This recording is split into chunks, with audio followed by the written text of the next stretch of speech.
I never expected my life to change because of a door left slightly open. You grow comfortable in routine, familiar faces, predictable days, a sense of control.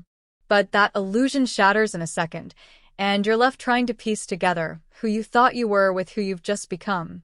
My name isn't important. What matters is what happened, and how it started on an ordinary Wednesday night. I've been married to Mark for 8 years. He's a good man, practical, kind in that quiet way, but lately, he's been more like a housemate than a partner. We met not long after his first wife passed. His son, Tyler, was 14 then, polite, reserved, guarded. I didn't try to take his mother's place, but I made every effort to be there for him. Over time, we found a rhythm. Not quite mother and son, more like polite strangers under the same roof. When Tyler left for college, the house got quieter. Mark and I slipped into routine. Dinners, TV, separate screens, separate lives. He'd been working more, traveling for business, even sleeping in the guest room sometimes, blaming late-night calls and not wanting to wake me. I pretended not to notice the distance between us growing wider every week. Then Tyler came back. He graduated and moved home temporarily, though it had been nearly 4 months. He'd changed. Filled out. His face had lost the last trace of boyishness. He was handsome, confident in a new way. He had this quiet intensity, said little, but when he looked at you, it was like he saw more than you wanted him to. At first, I thought it was just me being overly sensitive. I was lonely, that was all. My marriage was cold, my days repetitive. Tyler was simply a new presence in the house, new energy, new movement. I tried not to read into anything, but it wasn't just in my head. He kept odd hours, left the house late, came back later. Once, I asked where he'd been. He just smiled and said, "Out." That was it. Out. No elaboration. I brushed it off, but the feeling grew. Like there was something swirling under the surface, something I wasn't supposed to see. Still, I let it go. You learn to ignore instincts when you've been dismissed enough times. Mark barely acknowledged Tyler being back at all. They hardly spoke beyond small talk. I assumed it was some father-son thing I wouldn't understand. One night, Mark left for a week-long conference. I didn't mind. It gave me time to catch up on reading, take long baths, eat when I wanted, watch old movies. Tyler and I barely crossed paths. He spent most of his time in his room or out. Until one night, when everything shifted. It was close to 1 a.m. I'd fallen asleep on the couch.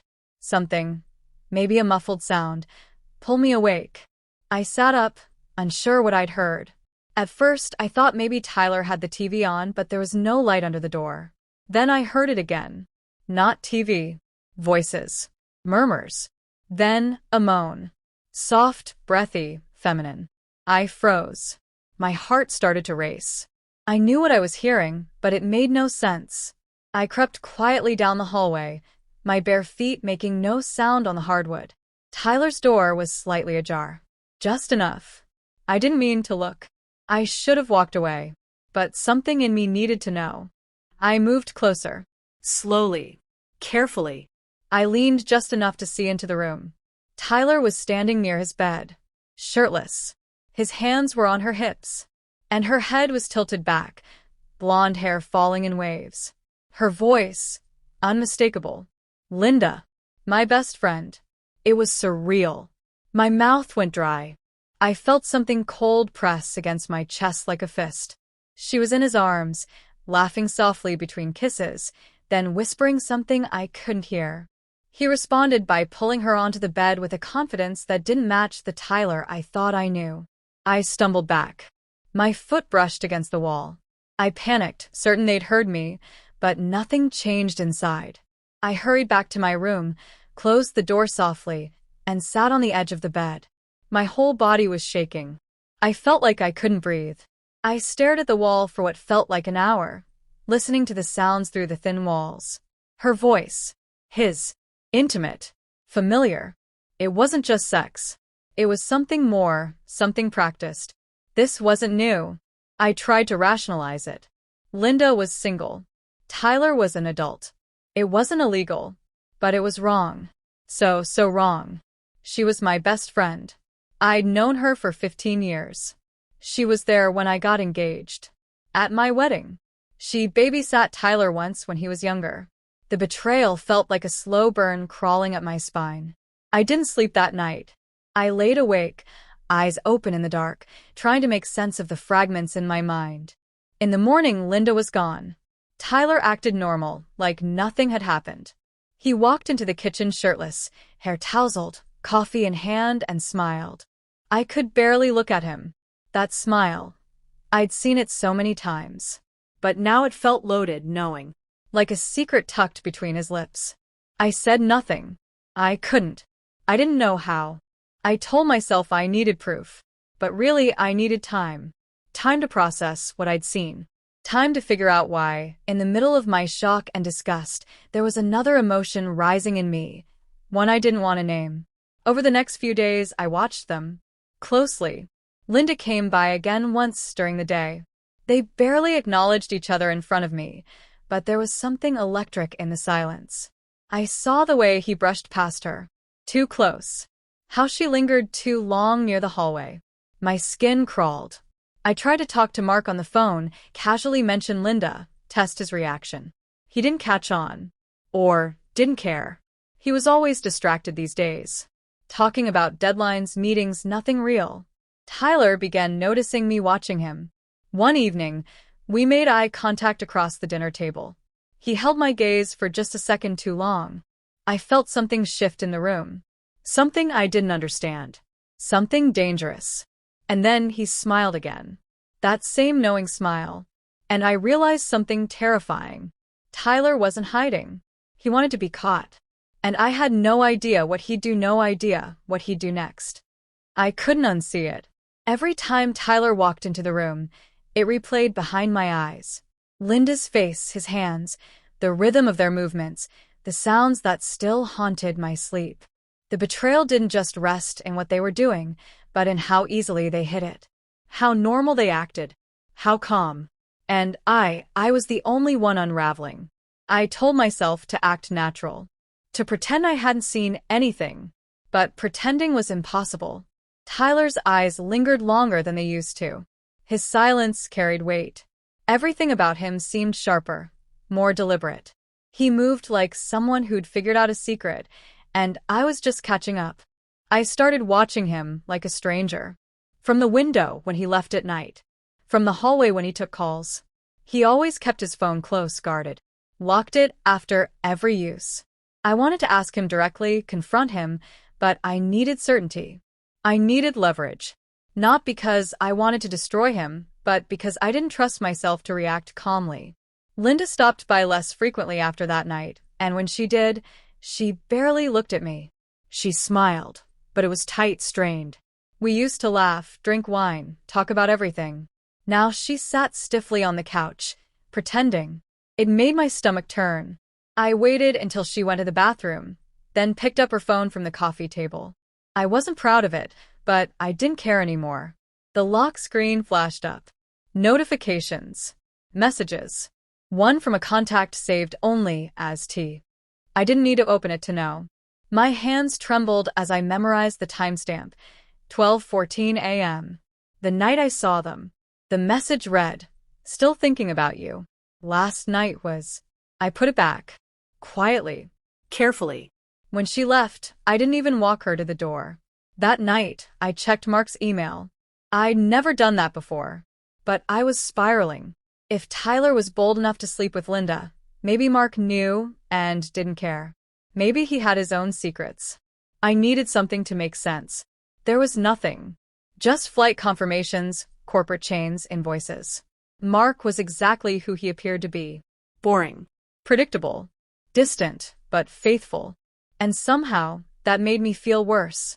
I stopped eating properly. My body ached from the tension I carried every hour. One evening, I found myself standing outside Tyler's door. I didn't knock. Just stood there, staring, listening. Wondering, what was I doing? What did I want? The door opened. Tyler stood there, shirtless again, holding a towel like he'd just gotten out of the shower. He raised an eyebrow. "Everything okay?" I panicked. I thought I heard something. I lied. Maybe the pipes. He leaned against the doorframe, unconvinced. His eyes scanned me slowly. You sure you're not just curious? My breath caught. Excuse me? He tilted his head slightly, a smirk playing at the corner of his mouth. You've been watching me. You think I haven't noticed? I forced a laugh, shaky and thin. You're imagining things. Maybe, he said, stepping back into the room. Or maybe you're not as good at hiding it as you think. He closed the door. Click. The heat in my face spread to my chest. I felt exposed, like he had peeled back a layer of me I wasn't ready to show. I needed to regain control. The next day, I went through his backpack while he was out. Tucked in a notebook was a photo. Linda, in his bed, laughing, topless, sheet around her waist. Her lipstick was still smudged on the rim of the glass beside her. He kept a picture. Souvenir or trophy. I couldn't tell which. I put everything back.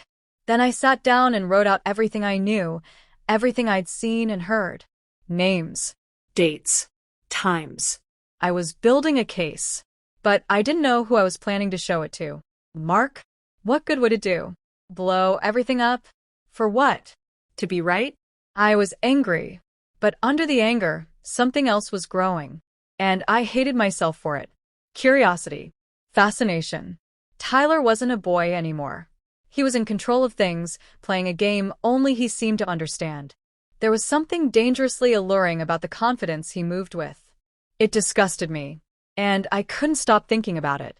A few nights later, he cornered me in the kitchen. It was late. I was making tea. He came up behind me, too close. You gonna tell him? He asked quietly. I turned slowly. Tell who what? He gave me a dry smile. Don't play dumb. You saw us. You've been watching ever since. I don't owe you answers, I said, my voice sharper than I felt. No, he agreed. But you owe yourself honesty. I stared at him, stunned. The arrogance, the nerve. But behind it, there was something else. A challenge. You used her, I said. You used Linda. Why? He shrugged. Because I could. Because she let me. Because I was tired of being treated like a kid in my own house. I didn't respond. My hands were shaking too badly to pick up the mug. She's nothing to me, he said. You know that, right? It was about attention. Power. But it wasn't about her. I felt something snap inside me. You think that makes it better? No, he said, stepping closer. I think it makes it clearer. I stepped back. This is over. Whatever you think this is, stop. I haven't started anything, he said. But you're the one standing in my doorway at night. You're the one sneaking glances. So, ask yourself, what are you really upset about? I walked away, but his words stayed with me, echoing through my mind like a song I couldn't shut off. I thought about confronting Linda. I typed out a message, deleted it, typed it again. Finally, I sent it. We need to talk. No judgment, just truth. She read it, never responded. I didn't expect anything less. The next day, I found Tyler's phone unattended in the laundry room. Unlocked. It felt like an invitation. I went through his photos. There were more pictures. Not just of Linda. Of others. Older women. Women I knew. Neighbors. Friends. Some anonymous. Some not. He was collecting them. Like they were proof. Or conquests. I wanted to scream. Instead, I deleted every photo and placed the phone exactly where I found it. That night, he came to my door. You went through it, he said. Did you find what you were looking for? You're sick, I replied. He smiled faintly. That's not what you thought last night. I slammed the door in his face. But I didn't sleep. Not because I was afraid, but because I wasn't sure I hated him. And that scared me more than anything else. I started locking my door at night. It didn't make me feel safer, but it gave me the illusion of boundaries. During the day, I moved through the house like a ghost, avoiding conversation, keeping to myself, waiting for something to shift. But Tyler didn't avoid me. He watched. He was always watching. Mark returned from his trip and didn't notice anything was wrong. He kissed my cheek, asked if I missed him, and went on about the flight delays. I sat across from him at dinner, listening to the sound of his fork tapping the plate, wondering if he had any idea what was happening under his roof. He didn't. That much was clear. I kept up appearances, smiled when necessary, nodded in the right places, but my mind was somewhere else. I was unraveling, and no one noticed. Tyler played along perfectly, called Mark Dad, asked about work, laughed at his dry jokes. If there was guilt in him, it didn't show. If there was shame, it was buried deep. Linda still hadn't responded. I thought about calling her, but I knew what I'd hear. Excuses, denial, the kind of lies that aren't meant to fool you. Just silence your questions. The friendship was already gone. What remained was a hollow shell, something we both outgrew and abandoned. I began keeping a journal, not to process but to document. I needed a record. Dates, behaviors, words said and unsaid. I wasn't sure what I was building, only that I needed to hold onto reality. Tyler had blurred every line. I couldn't trust my emotions. But facts, I could trust those. Then one night, something new happened. Mark had fallen asleep on the couch. I walked past Tyler's room, intending to go straight to bed, but he was in the hallway, arms crossed, like he'd been waiting. I stopped, unwilling to show fear. He stepped forward slowly, his voice low. "You ever going to stop pretending? I don't know what you're talking about." "You know exactly what I'm talking about." I stayed silent. "You think I'm cruel," he said. "But you're not angry about Linda. You're angry because I looked at her the way you want someone to look at you." My face burned. "You don't know anything about me." "I know you haven't been touched in months," he said, voice steady. "I know he sleeps in the guest room. I know you flinch when he touches your arm. You're lonely, and you hate that I see it. You're a child." "I'm older than he was when he married you," he replied. "You didn't mind the age difference then." I wanted to slap him. Instead, I turned away. But he wasn't finished. "You think this is about power? It's not. It's about recognition. I see you. I see the way your mouth twitches when you're pretending to smile. The way you freeze when Linda's name comes up. I know what you need, and he's not giving it to you. You have no idea what I need." "I think I do," he said quietly. "And I think it terrifies you." He walked away. I stood there for what felt like forever. My heart was racing. I hated how much truth was buried in his words. I hated the way I had no comeback. I hated that part of me wasn't disgusted. It was curious. The next day, I tried to talk to Mark. Not about Tyler. Just us. I asked if he was happy. He looked at me confused. Said of course he was. Said we had a good life. A stable life. He talked about retirement plans, vacations we never took, a future he assumed I was still part of. I asked him if he still loved me. He didn't answer immediately. That silence was enough. He finally said, "Of course I do. Why would you ask that?" But it felt like a reflex, not a truth. We were partners in routine, not in love. I realized then that I didn't want to fix us. I just wanted out. But I didn't know how.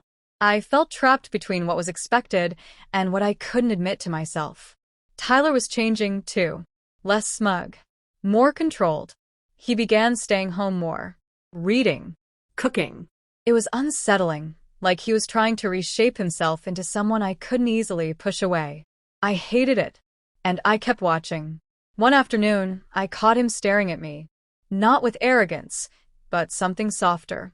He looked away when I met his gaze, and for the first time, I wondered if he regretted any of it. If there was any guilt, or if he simply didn't care. Linda finally responded. One line. It was a mistake. It won't happen again. No apology. No explanation. Just that. I didn't reply. A week later, she blocked me. It should have been a relief. Instead, it just made the silence louder. Tyler's behavior grew more careful. He was polite around Mark, respectful. He cleaned up after himself, offered to help around the house. He was becoming the perfect son. And that scared me more than his provocations. It felt calculated. Then one morning, I found a note slipped under my bedroom door. No envelope. Just a folded piece of paper with 7 words. He doesn't see you. But I do. I should have thrown it away. I didn't. I kept it, tucked it into the back of my journal like a stain I couldn't wash out. Mark remained oblivious. The distance between us grew without conflict, without drama. Just the slow decay of two people pretending for comfort. I stopped trying to revive it. I started fantasizing about escape. A new apartment. A job. A different life. But the reality of it always stopped me. The mess I'd have to explain. The lies I'd have to untangle. I didn't know how to leave without setting fire to everything. Tyler wasn't just in my head anymore. He was everywhere. In the mirror, in my dreams, in the spaces between conversations. I started hating the sound of my own thoughts. Then one evening he left a second note. You can pretend. Or you can choose. That was it. No context. But I understood what he meant. He was drawing a line. Asking for a response. I didn't give him one. Days passed. He grew colder. Not hostile, just withdrawn. The space he used to fill with tension was now quiet. It should have been easier. But somehow, it made everything harder. Mark left for another trip. Routine. Expected. And for the first time, I considered what would happen if I crossed that line. If I stopped resisting. Not because I wanted Tyler, but because I wanted something to make sense again. Something that felt real. The temptation wasn't about desire. It was about being seen. About control. About reclaiming the power I'd lost somewhere along the way. But it wasn't real power, it was borrowed. Stolen. And I knew it.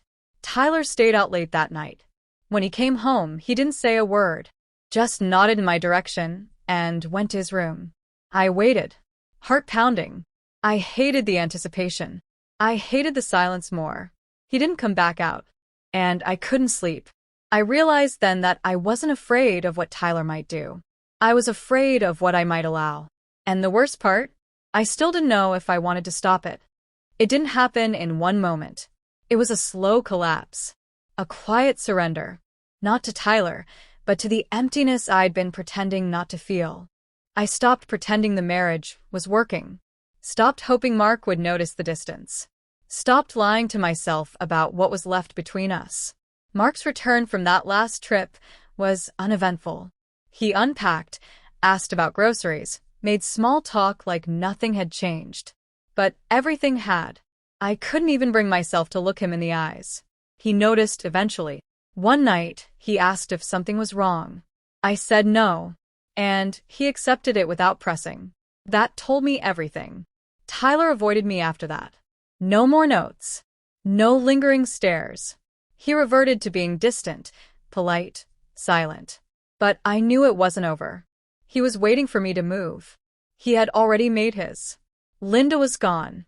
She unfriended, disconnected, erased herself from my life like a bad decision she didn't want to admit. I hated her for it. Not because of Tyler, but because she gave up without facing what she'd done. She didn't fight for the friendship. She didn't even offer guilt. Just silence. The only one who still acknowledged the truth was the one person I wished hadn't been part of it. I found myself growing colder, detached. I'd sit in meetings at work, nodding at people's concerns, feeling like I was living someone else's life. Smiling when expected, going through the motions. But inside, I was hollow. One night, Tyler came home late. I heard him stumble, drop his keys. I opened my door before I could stop myself. He looked up, eyes bloodshot, jaw tight. He said nothing, just stared. I stared back. You're drunk, I said. He didn't argue. He just asked, why do you still care? I don't. Then why are you standing there? I had no answer. I closed the door without saying anything else. But I didn't sleep. Again. The next morning, I made coffee and left it on the counter. I didn't wait to see if he took it. But he did. And the empty mug was rinsed and set in the dish rack by the time I came back downstairs. That small, silent exchange felt louder than anything we'd said in weeks. Something shifted after that. We didn't speak about it, but we fell into a rhythm, avoiding each other in precise, deliberate ways. He'd leave before I came downstairs. I'd shower when he was out. We moved like clockwork, choreographed in absence. Mark suggested we take a trip. Just the two of us. A resort. A reset. I said yes, because saying no would require a conversation I wasn't ready to have. But I knew the trip would solve nothing. We couldn't rebuild what was already gone. He wanted nostalgia. I wanted clarity. The day before we were supposed to leave, I found a third note. You're running from the wrong thing. I didn't throw it away. I didn't even touch it. I stared at it for 10 minutes, then walked out of the room. I thought about burning it, about telling Mark everything, about packing a bag and leaving without a word. I did none of those things. I sat at the kitchen table and stared at the wall for over an hour, completely numb. That night, Mark and I didn't speak. We went to bed early, backs turned, separate worlds under the same roof. At some point, I realized it wasn't just about Tyler or Linda. It was about me. About the version of myself I'd abandoned in this marriage. The woman who wanted more than being invisible. The woman who stopped asking for what she needed because it was easier to survive without it. Tyler had seen that part of me. Not kindly, not gently, but clearly. And once someone sees you that completely, you can't go back to pretending you're whole. The next morning, I canceled the trip. Mark didn't argue, just shrugged and said we could go another time. He didn't ask why. He didn't look up from his phone. Tyler was in the backyard that afternoon, sitting alone, staring at nothing. I opened the door, stepped outside, said nothing. He looked up, expression unreadable. I thought you weren't going, he said. I changed my mind. He nodded like it confirmed something. I sat beside him. We didn't talk. We didn't touch. We just sat there, letting the weight of everything settle between us. It wasn't romance. It wasn't lust. It was two people staring into the same void. I'm leaving, I said after a while. He didn't react. I haven't told him yet. Will you? I don't know. He looked at me. You're not afraid of hurting him. You're afraid he won't care.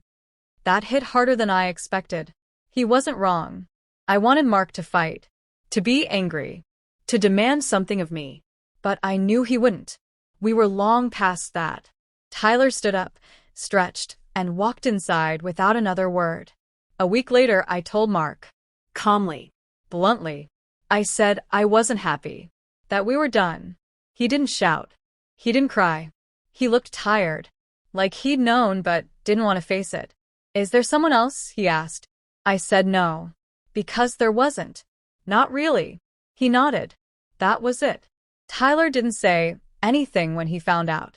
He just gave me space. But I saw the way he watched me, cautious, like he knew the rules had changed. I moved out 2 weeks later. Small apartment. Simple furniture. Clean walls. It was the first time I'd lived alone in over a decade. Linda never reached out again. Mark called once to ask about a tax form. His voice was neutral, detached, like we'd been business partners more than spouses. Tyler messaged me the next month. Just one sentence. Did you find what you were looking for? I didn't answer. Not because I didn't know, but because I finally did. I wasn't looking for Tyler, or Linda, or revenge. I was looking for myself. For the part of me that stopped settling. The part that said no, even when it hurt. The part that chose truth over comfort. And, in a strange way, the chaos brought that version of me back. I still think about it sometimes. About what might have happened if I'd stayed. If I'd followed Tyler's lead. If I'd burned everything to the ground. But those are just thoughts. Echoes. They don't hold me anymore. I moved forward. Not perfectly. Not cleanly. But finally, fully. Without apology. And that was enough.